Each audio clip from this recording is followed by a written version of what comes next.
Hello student, মই আজি সংখ্যাৰ খেলৰ বিষয়ে অৱগত কৰিম।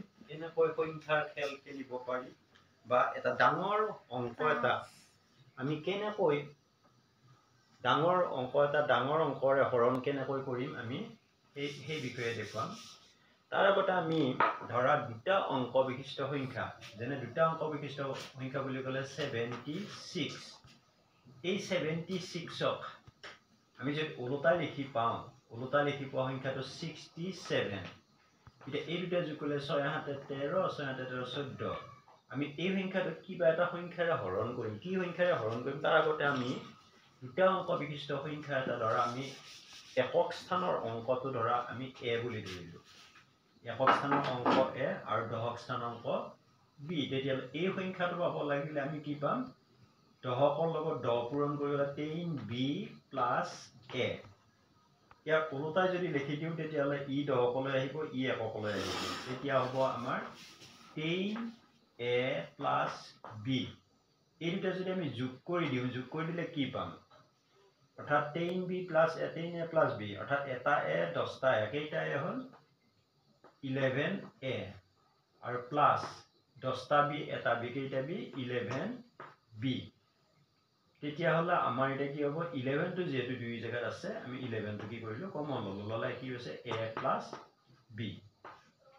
অৰ্থাৎ আমি যদি কোনো এটা সংখ্যা ধৰা আমি এইটো b এৰ লগত যদি ab যোগ কৰি দিওঁ, তেতিয়াহ'লে আমি কি পাম? এইখিনি যোগ কৰিলে আমি পাম কি? 11 into a plus b পাম। অৰ্থাৎ ba plus ab equal to 11 into a plus b পাম। আমি এইখিনি কেনেকৈ পালো দেখুৱাই দিলো। এতিয়া যদি তোমালোকক ধৰ এই সংখ্যাটো ধৰ ba plus ab 11ৰে হৰণ কৰিবলৈ কোৱা হয়, 11ৰে যদি হৰণ কৰিবলৈ কোৱা হয়, তেতিয়াহ'লে তাৰ উত্তৰটো কি হ'ব তোমালোকে সহজতে ক'ব পাৰিবা। কেনেকৈ? যেনে 11টো ইয়াত পূৰণ হৈ আছিল, ইফালে আহলে কি হৈছে? হৰণ হৈছে। তেতিয়াহ'লে কি থাকি গ'ল? a plus b। অৰ্থাৎ এইটো a ৰ লগত b কি কৰি দিয়া? যোগ কৰি দিলে আমি সংখ্যাটো পাই যাম। ফৰ এক্সাম্পল মই এটা উদাহৰণ দেখুৱাইছো। ধৰা 76। এই 76টো আমি কি কৰিম? ওলোটাই লিখিলে পাম কিমান? 67। এই দুটা আমি যদি 11ৰে হৰণ কৰি দিওঁ তেতিয়াহ'লে কিমান হ'ব? আমি উলিয়ালে পটকে উলিয়াব পাৰিম। 7 plus 6 equal to সমান কিমান? 30। এনেকৈ উলিয়াব পাৰো। আমি দুটা অংক বিশিষ্ট সংখ্যা এটা যদি 11ৰে হৰণ কৰিব দিয়ে, তেতিয়াহ'লে অংক দুটা কি কৰি দিব লাগে? যোগ কৰি দিলে আমি এই উত্তৰটো পাই যাম। এতিয়া আমি তিনিটা অংক বিশিষ্ট সংখ্যালৈ আহিম। তিনিটা অংক বিশিষ্ট সংখ্যা বুলি ক'লে ধৰা 7, 5 ধৰা 3। এইটো তিনিটা অংক বিশিষ্ট সংখ্যা। ইয়াক যদি আমি ওলোটাই লিখি দিওঁ, তাৰমানে ইয়াৰ ক্ৰম অনুসাৰে আমি যদি সলনি কৰি পাওঁ, তেতিয়াহ'লে তিনিটা সংখ্যা পাই যাম। যেনে এতিয়া আমি 7, 5, 3 পালো। নেক্সট এটা পাম কি? 5, 3, 7 পাম। আৰু নেক্সট এটা পাম 3, 7, 5 পাম। এই তিনিটা অংক যদি যোগ কৰি দিওঁ, যোগ কৰি আমি কিবা সংখ্যাৰে হৰণ কৰিলে কিমান হ'ব পাৰে আমি সেইটো জানিব লাগিলে আমি তিনিটা অংক বিশিষ্ট সংখ্যা ধৰি ল'ব লাগিব। ধৰা হ'ল একক স্থানৰ অংকটো ধৰা a বুলি ধৰিলো, দশক স্থান বা শতকত a ধৰিলো, দশকত b ধৰিলো, এককত c ধৰিলো। এইটো অংক। এতিয়া এই অংকটো আমি বিস্তাৰিত ৰূপত লিখিব লাগিলে আমি কি এনেকৈ লিখিব? 100a plus 10b plus 1c মানে c হ'ল। এইটো বিস্তাৰিত ৰূপত লিখিলে এনেকৈ পাম। নেক্সট আকৌ যদি আমি এইটো যদি ক্ৰম অনুসাৰে সলনি কৰি দিওঁ, তেতিয়াহ'লে b, c, a পাম। আৰু নেক্সট ক্ৰম অনুসাৰে কৰিলে c, a, b পাম। এতিয়া আমি যদি এই গোটেইকেইটা যোগ কৰি দিওঁ তেতিয়াহ'লে কি পাম? লক্ষ্য কৰা, মই এইটো ইফালে পাতিছো অলপ প্ৰথমতে। এতিয়া গোটেইকেইটা আমি যোগ কৰিম, এইটো বিস্তাৰিত ৰূপত যোগ কৰি দিম। 100a plus 10b plus c plus 100b plus 10c plus a plus 100c plus 10a plus b। এতিয়া লক্ষ্য কৰা এই ইয়াতে 100টা আছে,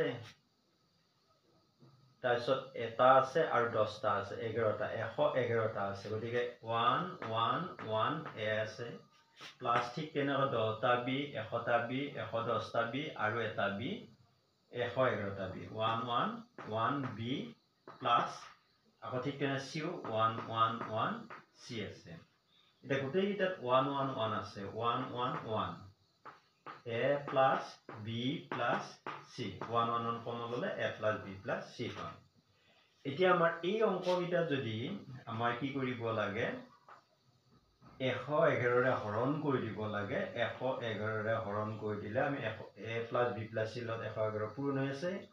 গতিকে ইফালে লৈ অহাৰ লগে হৰণ হ'ল, হৰণ কৰি দিলে আমি কিমান পাম, এই অংককেইটাৰ যোগফলটো পাম, অৰ্থাৎ a plus b plus c. অৰ্থাৎ আমি ফৰ্মুলাটো পাম কেনেকুৱাকৈ,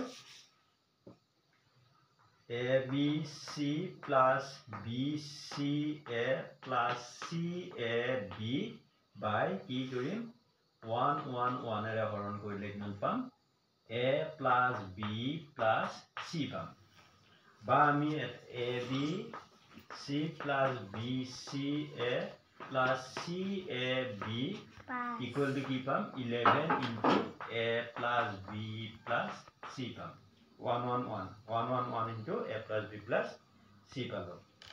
111ক আকৌ আমাৰ 3ৰে হৰণ যায়।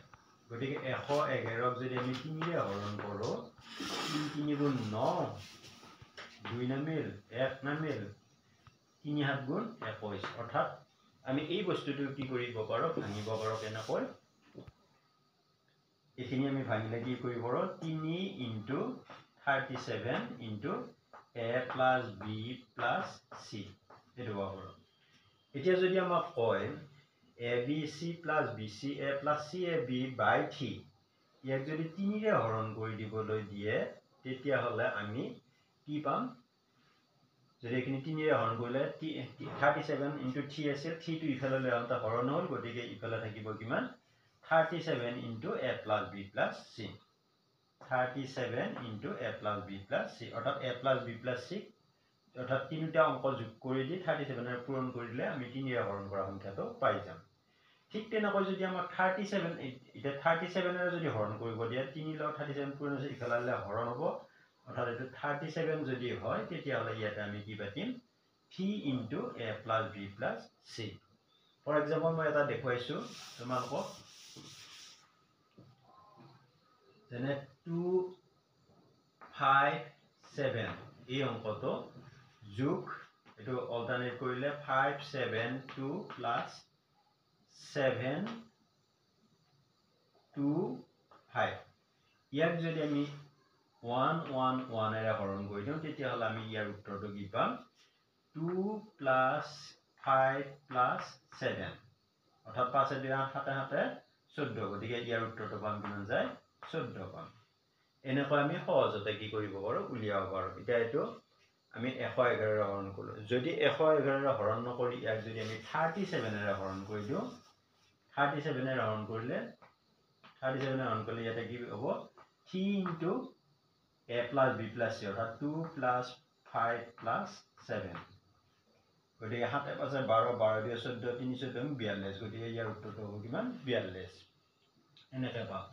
আকৌ যদি আমি ইয়াতে 3ৰে হৰণ কৰোঁ, তেতিয়াহ'লে ইয়াতে কিহেৰে পূৰণ কৰিব লাগিব, 37ৰে পূৰণ কৰিব লাগিব। ইয়াত 37ৰে পূৰণ কৰিলোঁ, তেতিয়া 14ৰ লগত আমাৰ 37 কি কৰি দিয়া, পূৰণ কৰি দিয়া। 7 4 গুণ 28, 7 3 গুণ 14, 7 1 গুণ 7, 3 গুণ 3, 8, 7 4 11, 3 1 4 1 5, 518 হ'ব। অৰ্থাৎ এইখিনি সংখ্যাক যদি আমি 3ৰে হৰণ কৰি দিওঁ, কিমান পাই যাম, 518 পাম। এনেকৈ আমি কি কৰিব পাৰোঁ, সহজতে আমি ডাঙৰ অংক এটা কৰিব পাৰোঁ। এইদৰে আমাৰ বিভিন্ন কৌশল আছে, আমি এইবিলাক কি কৰিব পাৰোঁ, সহজতে আমি উলিয়াব পাৰোঁ। কেতিয়াবা এনেকুৱাকৈ দিলে, ধৰা তোমালোকক, ধৰা 2 প্লাছ 2 5 2 4 2 4 6 দিলে, এই অংকটো ক্ৰম অনুসাৰে সলালে, অৰ্থাৎ কিমান হ'ব, 4 6 2 প্লাছ 6 to 4 ইয়াক যদি আমি 12ৰে হৰণ কৰি দিওঁ তেতিয়াহলে কিমান হ'ব এটো 12ৰে হৰণ কৰিলে এটা কথা হয় তাৰমানে আমাৰ কি আছে আমি এনেকুৱা আক্ৰমিক অংকবিলাক পাওঁতে কি পাইছিলো আমি a plus b plus c তাক কি হৰণ কৰিছিলো 1 1 1 অৰ্থাৎ এনেকুৱা সংখ্যা আমি 1 1 into a plus b plus c পাইছিলো এটা a plus b plus c মানে 2 plus 4 plus 6 6 6 10 10 2 কিমান 12 এইখিনিৰ মান কিমান হয় 12 1 1 1 into 1 1 1 into 12 হয় গতি 12 নাছিল এই 1 1 1 লগত 12 টো যদি পূৰণ আছে ইফালে লৈ আহিলে কি হ'ব হৰণ অৰ্থাৎ এটো কিমান হ'ব 12 ৰে যদি হৰণ কৰো ইয়াৰ উত্তৰটো কিমান হ'ব 1 1 1 এনেকৈ আমি উলিয়াব পাৰো এই নিচিনাকৈ বিভিন্ন ধৰণৰ অংক আমি কৰিব পাৰো তাৰ উপৰি আমি বিস্তাৰ কৰা অংক মই বিস্তাৰ কৰা অংক অলপ আইডিয়া দি দিছো বিস্তাৰ কৰা বিলাক এনেকুৱা আছিল ধৰা 6 9 4 ইয়াক যদি বিস্তাৰ কৰিব লাগে বিস্তাৰ কৰিব লাগিলে আমি এইটো শতক স্থানত আছে 6 into 100 plus 9 টো দশকত আছে 9 into 10 plus 4 টো এককত আছে 4 into 1 এনেকৈ আমি কি কৰি দিব পাৰো বিস্তাৰ কৰিব পাৰো মই আজি সংখ্যাৰ খেলৰ এইখিনি বুজালো আৰু এটা বস্তু মই কৈ দি আছো হেতুৰ পিছত মই ক্লাছটো সামৰণি মাৰিম ইয়াতে এতিয়া আমাৰ দিয়া আছে a plus 7 equal to 3 5 plus 8 equal to b c b হ'ব লাগে এতিয়া আমি কেনেকৈ হ'ম ধৰা আমি a plus 7 equal to কি পাইছো ইয়াতে 3 পাইছো এতিয়া আমি যদি a টো উলিয়াবলৈ plus 7 টো ইয়াত যোগ হৈ আছে হিফালে লৈ গলে কি হ'ব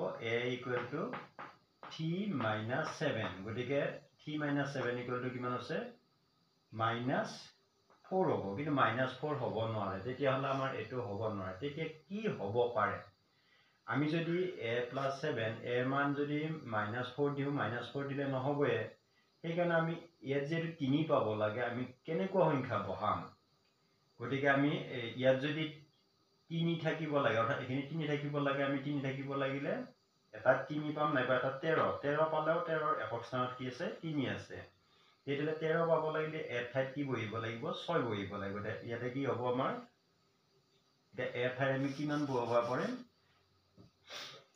6 plus 7 equal to কিমান 13 13 ৰ এই 3 টো বহিল এই 1 টো কলৈ আহিল হাতে আহিল হাতে আহাৰ লগে ইয়াৰ লগত এটো কি হ'ব যোগ হ'ব অৰ্থাৎ 5 8 8 পাছে কিমান হ'ব 5 যোগ 8 যোগ এই 1 টো ইফালে যোগ হ'ব 1 যোগলে কিমান হ'ব 8 পাছে 13 1 কিমান 14 গতিকে আমাৰ ইয়াতে কি বহিব 14 বহিব 14 বহিব লাগিলে b জায়গাত কি বহিব a জায়গাত আমি কিমান বহালো 6 বহালো আৰু b জায়গাত কিমান বহালো b জায়গাত কি বহিব 4 বহিব আৰু c জায়গাত কি বহিব 1 বহিব গতিকে c equal to 1 এনেকৈ আমি a b c নিৰ্ণয় কৰিব পাৰো এতিয়া তোমালোকে যদি এই ভিডিওটো ভাল পাইছা বা কাম আহিছে তেতিয়াহলে তোমালোকে এই লাইক কৰিবা বুলি আশা থাকিল আৰু লগতে শেয়াৰ কৰিবা বুলি আশা থাকিল আৰু যদি কোনোবাই ইউটিউবত চাই আছা তেতিয়াহলে সাবস্ক্ৰাইব কৰিবা আৰু যদি ফেসবুকত চাই আছা তেতিয়াহলে ফলো কৰিবা বুলি আশা থাকিল এইখিনি কৈয়ে মই মোৰ ক্লাছটো সামৰণি মাৰিছো ধন্যবাদ